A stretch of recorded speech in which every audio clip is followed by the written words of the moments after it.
আসসালামু আলাইকুম রহমতুল্লাহ।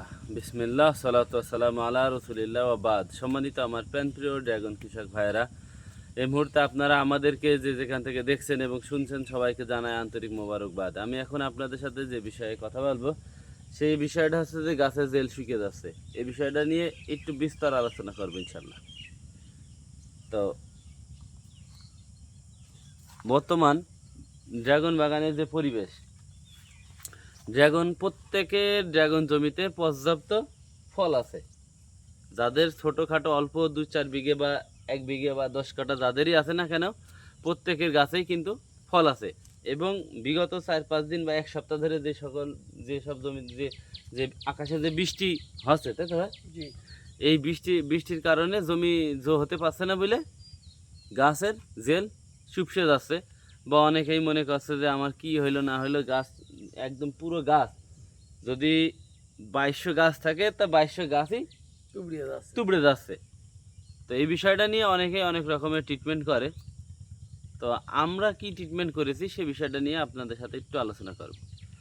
তো আমি যে বিষয়টা আপনাদেরকে বোঝাতে চাচ্ছি সেটা হচ্ছে যে গাছের জেল শুকিয়ে যাচ্ছে দুটো কারণে।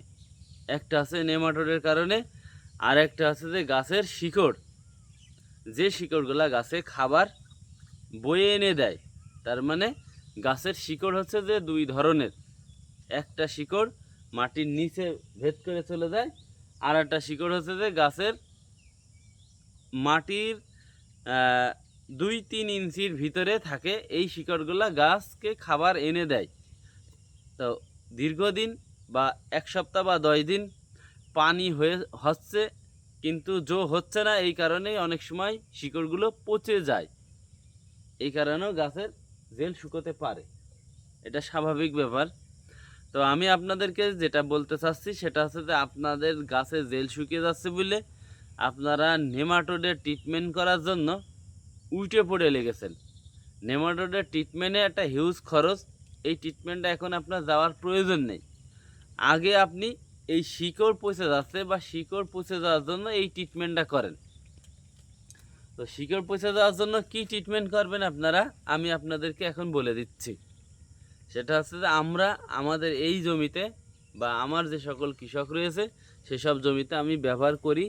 নেমাটোডের ট্রিটমেন্ট করি না তা নয়, নেমাটোডের ট্রিটমেন্ট করি। নেমাটোডের আগে এই ট্রিটমেন্টটা করে দেখি যে রেজাল্ট কতদূর আসে। যদি রেজাল্ট না আসে তারপরে আমরা নেমাটোডের ট্রিটমেন্টে যাই। আসলে নেমাটোড এটা খালি চোখে দেখা কোনো দিনই সম্ভব না, কি রাসেল ভাই? কেউ কি দেখতে পারবে মাইক্রোস্কোপ ছাড়া? আর আপনার নেমাটোড লেগেছে কিনা আপনি এটা বুঝতে পারবেন না। আমরা সিমটম দেখে করি।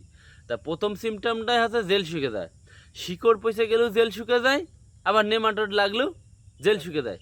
তো এই কারণে আমাদের নেমাটোডের ট্রিটমেন্টটা যেহেতু হিউজ খরচ, ওই ট্রিটমেন্টটা আমরা আগে না যেয়ে আমরা আগে এই গাছের শিকড় পচার জন্য এবং শিকড় বৃদ্ধি করার জন্য এই ট্রিটমেন্টে যাব।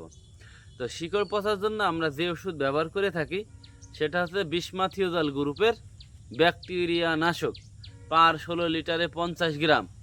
আর এর সাথে টিসি ক্যাপসেল টেট্রাসাইক্লিন গ্রুপের এক ঢমে বা 16 লিটার ঢমে 3000 পাওয়ার করে দিয়ে থাকি আমরা। 3000 পাওয়ার, তার মানে 500 mg এই ক্যাপসুলগুলা নিয়ে আমরা এইভাবে চিকিয়ে ঢমের মধ্যে দিয়ে পুরো গাছের গোড়ায় একদম গোড়ায় ধরে ধরে একদম প্রত্যেক গাছের গোড়ায় ধরে ধরে আমরা স্প্রে করি। এই স্প্রেটা করার 72 ঘন্টার পরে আপনি ন্যাপথেলিন অ্যাসিটিক অ্যাসিড গ্রুপের পিজিআর পার বিঘাতে 1 লিটার করে 1 বিঘা জমিতে 3 ড্রাম পানি লাগবে। এক ড্রামে 330 মিলি করে দিয়ে পুরো গাছের গোড়ায় স্প্রে করবেন। আমি আশা করি আমাদের রেজাল্ট হয়েছে, ইনশাল্লাহ আপনাদের হবে 10 দিনের মধ্যে গাছের একটা পরিপূর্ণতা আসবে। এই ট্রিটমেন্টটা করার পরপরই 10 দিন পরে আপনারা জমিতে সার ব্যবহার করবেন। তো এই ট্রিটমেন্টগুলো যদি আপনারা করেন তো ইনশাল্লাহ আপনাদের বাগানও ভালো হবে, আমাদের হয়েছে আপনাদেরও হবে ইনশাল্লাহ।